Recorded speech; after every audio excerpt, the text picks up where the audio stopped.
What if I told you that food can be addictive? You might think, well, that's obvious. If you don't eat, you die. Yes, that's true, but there are certain types of food that trigger your brain to release 2 times more dopamine than most other foods. For comparison, some drugs, like cocaine, spike dopamine by about 3 times. In this video, we are going to break down which food hacks our brain's reward system, almost like drugs, why rats lose control when given M&Ms, and how to read a product's ingredients to see if it could be addictive. Think about it. We don't usually get out of bed in the middle of the night to eat some steamed broccoli. When we are hungry all day, we rarely dream about a bowl of soup or a boiled chicken. No. Instead, our cravings usually hit us fast food, burgers, pizza, or sweets. Ever found yourself eating a whole box of candy when you only plan to have one piece? Doesn't it feel kind of irresistible to shove a handful of M&Ms or a whole stack of chips into your mouth? Why do some foods make us completely lose control? And how can we stop it? For a long time, scientists debated whether food addiction is real. Could humans become addicted to food in the same way they get addicted to drugs? The tricky part was that food addiction usually doesn't come with withdrawal symptoms like hangover, for example. So the question remained unsolved. But research showed that certain foods do trigger a state very similar to drug addiction, and it's ultra-processed foods. Ultra-processed foods are the products of an unnatural marriage between the food industry and chemical engineering. These are foods that last a long time on the shelf, keep the same taste, texture, and appearance for months or even years, contain 5 or more ingredients that you'd never find in a regular kitchen. These products often include things like high fructose corn syrups, modified starches, hydrogenated or dehydrogenated oils, emulsifiers, stabilizers, thickeners, artificial colors, and flavors. Basically, a lot of stuff that sounds like a chemistry experiments. The most common examples of ultra-processed foods are supermarket sweets and candies, soda and soft drinks, fast food, packaged sauces, breakfast cereals, and instant meals, for example, a lot of snacks, frozen, ready-to-eat foods. But here's the real question. How exactly do these foods hack our brains? Almost all of these addictive foods have a ton of sugar. And sugar could be not just in candies. It's often added to savory dishes too, where it's masked by a lot of salt, like in sauces, for example. The result? The flavor becomes incredibly intense, and the added sugar or starch breaks down very quickly, hitting your brain reward and satiety centers almost instantly. Take carbs in whole grain pasta. It has to be broken down in your intestines, absorbed, and only then does the glucose reach your brain. But starch in chips, that start breaking down into simple sugars right in your mouth, sending a lightning-fast sugar spikes to your brain. This rapid effect, combined with unnaturally intense flavors, makes us eat faster and overeat with this. It gets even more interesting with sweets. Many processed candies now replace sugar with high fructose corn syrup, marketed as almost like honey, but it's not honey. Fructose tastes even sweeter than regular sugar, and both glucose and fructose in the syrups are ready to absorb sugars. No breakdown required. Ordinary table sugar still has to be broken down before your body can use it. But the simple sugars in syrup hit your bloodstream almost instantly. Have you noticed how candies today taste extra sweet, even sweeter than pure sugar? That's thanks to these syrups. The intensity of flavor skyrockets, the intensity of pleasure in your brain rises, sugar gets absorbed faster, and, you guessed it, your addiction gets stronger. The same story goes for fat in ultra-processed foods. The fats in these foods aren't natural. They're chemically modified, transformed from one type into another during processing. These fats enter the bloodstream more easily and reach your brain's reward centers faster, triggering a dopamine spike. Just to give you some numbers, sugar alone increasing dopamine by about 130% in your brains. Fat alone by roughly 160%. But combine sugar and fat, and it breaks all records. In nature, it's very rare to find foods that are both sweet and fatty. Fruits and berries are sweet but almost fat-free. Meat and nuts are fatty but not sweet.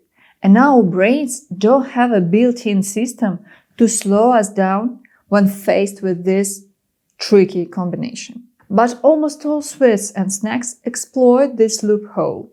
Chocolate, cheesecakes, creamy desserts, chips, that's starch there, sauces, all of it.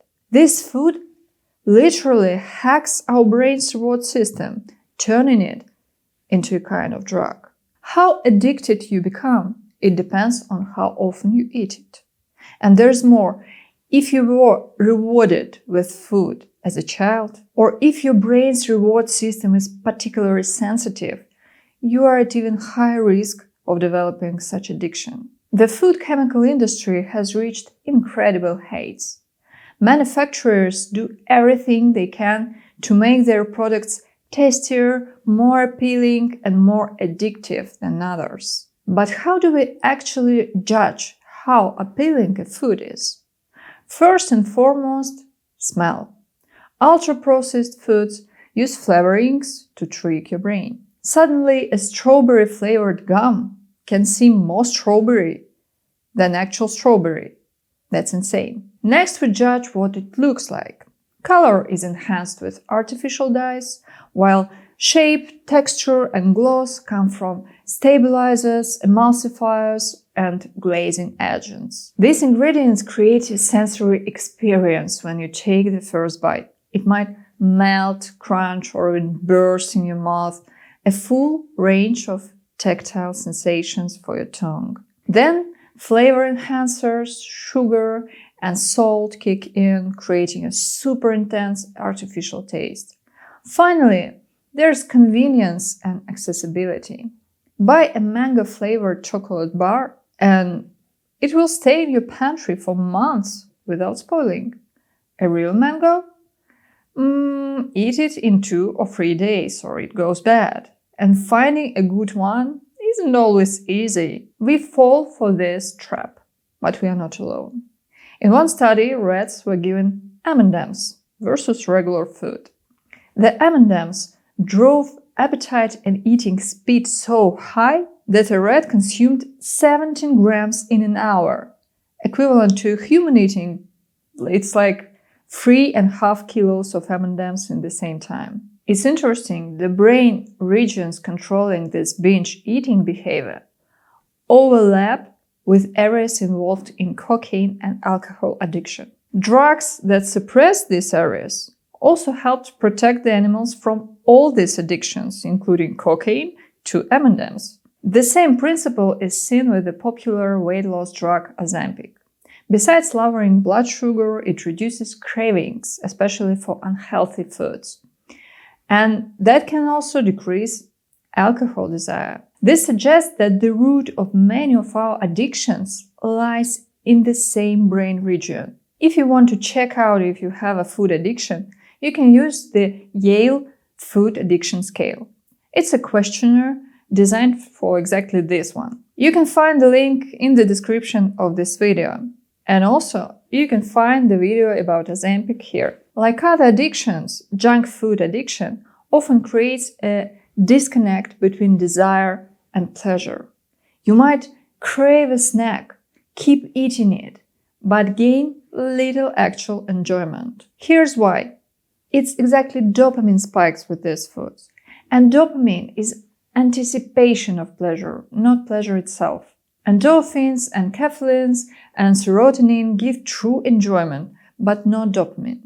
Some foods drive cravings without delivering real pleasure. So next time you mindlessly reach for chips, snacks, or candies, ask yourself, am I actually enjoying right now?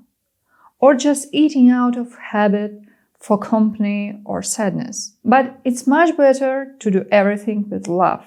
So if you enjoy my channel and this video and find this information useful, subscribe to stay updated. 20% of adults show signs of food addiction, even though this condition is still not officially recognized clinically. And in a way, I understand why. If food addiction were officially included in something like the International Classification of Diseases, alongside tobacco and drug addictions, products containing unnaturally high amounts of chemical ingredients would need big warning labels. Causes cancer, causes diabetes, addictive, ultra-processed food, consumed with caution. The sale of these products would need regulation, and in some cases they might not even be sold to children. Naturally, this would result in multi-billion-dollar losses for the corporations that largely profit from children and adults who can't control themselves. These companies place their products in the most visible spots in stores, at the checkout counters, so you grab them without thinking, or out of boredom while waiting in line. Candy and chocolate are placed at eye level for children, wrapped in bright, colorful packaging without any images of diabetic complications, of obesity, or fatty liver disease. Most likely, any restrictions on these products will only come into play once the number of people disabled or dying from overconsumption of this food becomes too high and governments worldwide start losing working taxpayers and taking economic hits. Until then, the responsibility for choosing these products rests entirely on your shoulders. My advice is simple. Before you grab that next chocolate bar or something like that, pause for a moment, count to 10 in your head, and read the ingredient list. Better, read it out loud. This slows you down, gives you logic a chance to kick in, and might make you put the product back. Seeing hard-to-pronounce names for emulsifiers and hydrogenated oils may also make you pause and think, what the hell is this? Why am I eating that? And you might just choose something else, something also tasty but with a simple, understandable ingredient list. Some of you may comment, there is nothing like that anymore. Everything is full of chemicals with long ingredient lists. Maybe, but these products do exist. I know because I've read ingredient labels my entire adult life due to a specific allergy. I know there are almond cookies, for example, with syrups, flavorings, and processed oils, and there are ones made with just eggs, almonds, flour, sugar, and water. The latter is exactly how I would bake cookies at home, so I feel safe buying them in the store. This kind of choice just requires a little more attention. And usually these products are not more expensive, though they might be slightly misshapen, imperfect, or have more simple package. Remember, the more ultra-processed foods you eat, the more you crave them.